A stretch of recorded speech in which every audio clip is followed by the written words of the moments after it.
Hi, మీ పుల్లారెడ్డి. ఈ ప్రపంచంలో భగవంతుడు ఉన్నాడా లేడా అనే విషయాన్ని మనం పక్కన పెడితే కొంతమంది ఉన్నాడు అంటారు, కొంతమంది లేడు అంటారు. ఎవరు నమ్మకం వాళ్ళది. నా నమ్మకం మాత్రం ఉన్నాడనే విషయం. అయితే వివిధ పేర్లతో మనం పిలుచుకుంటున్నాం అంతే. ముస్లిమ్స్లు ఆ విధంగా అల్లా అంటున్నారు, క్రిస్టియన్స్ యేసు అంటున్నారు, మనము ఈశ్వర, విష్ణువ, మహేశ్వర, శివ ఇవన్నీ మనం మాట్లాడుతున్నాం. అయితే ఒక విషయం నేను చెప్తాను మీ అందరికీ. ఏమిటంటే, నేను ఒక్కడినే. మా తల్లిదండ్రులకు నేను కొడుకును, నా భార్యకు నేను భర్తను, నా బిడ్డలకు నేను తండ్రిని, నా స్నేహితులకు స్నేహితులను. నాకు వరుసైనటువంటి ఆడపిల్లల వయసులో ఏమన్నారు, ఒరే బావా అన్నారు, అంటే వాళ్ళకి బావను. స్నేహితులకు ఒరే పిల్లాడి అన్నారు, కొంత వరుసైన వాళ్ళు బావా బామర్ది ఇలా మాట్లాడినారు. కాబట్టి ఎన్ని ఉన్నా నేనే పలికాను. అలాగనే భగవంతుడు కూడా ఒక్కడి సృష్టిలో ఆయన ఎవడైనా కావచ్చు. ఆ యొక్క చిన్న ఉదాహరణ చెప్తాను. ఒక ఆమె వెంకటేశ్వర స్వామి అంటే అమితమైన అభిమానం, ప్రేమ, అంటే ఒక పిక్చర్కు ఆమె, అంటే ఆ స్వామి అంటే అంత భక్తి, కలియుగ దైవమని. ఆమె ఆ యొక్క వెంకటేశ్వర స్వామిని కొలుస్తూ ఉండేది. అనుకోకుండా తన బిడ్డకు గుండె సంబంధించిన వ్యాధి వచ్చింది పాపం. ఆమె ఆసుపత్రికి పోయి చూపిస్తానే కొద్దిగా బీదరాలు కాబట్టి 10 లక్షలు కావాలా, 15 అవుతుంది అందరూ అన్నారు. పాపం ఏడుంది ఆమె దగ్గర. ఆమె ఏం చేయాలా కాబట్టి ఇంట్లో అమ్మినా పొలమినా అంత లెక్క రాదు అని ఏడుస్తూ పాపం భగవంతుని నమ్ముకొని ఇలాగోలాగా రక్షణ స్వామిని వేడుకుంటూ పూజ చేసుకుంటూ కూర్చున్నది.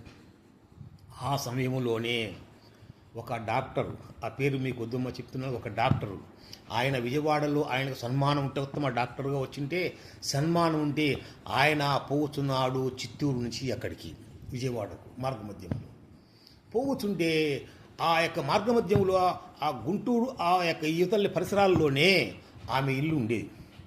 ఆమె ఇంటి దగ్గర ఆ కారు చెడిపోయింది.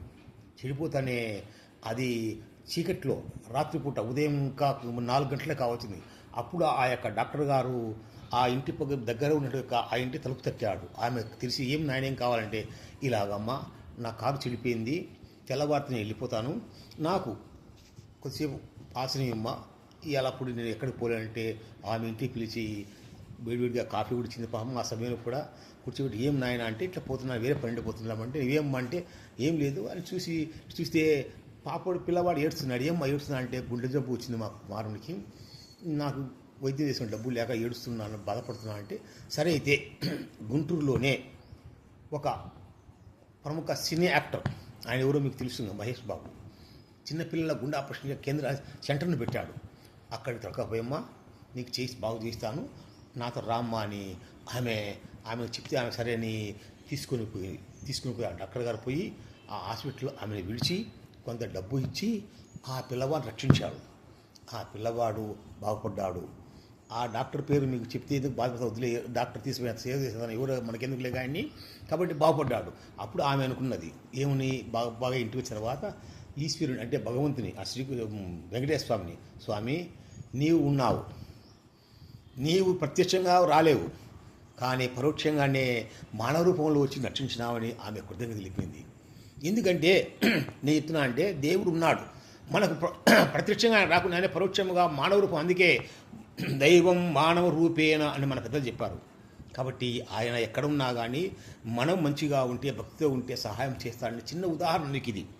కాబట్టి మీరు ఇప్పటికైనా మానవులారా మీరు మారండి.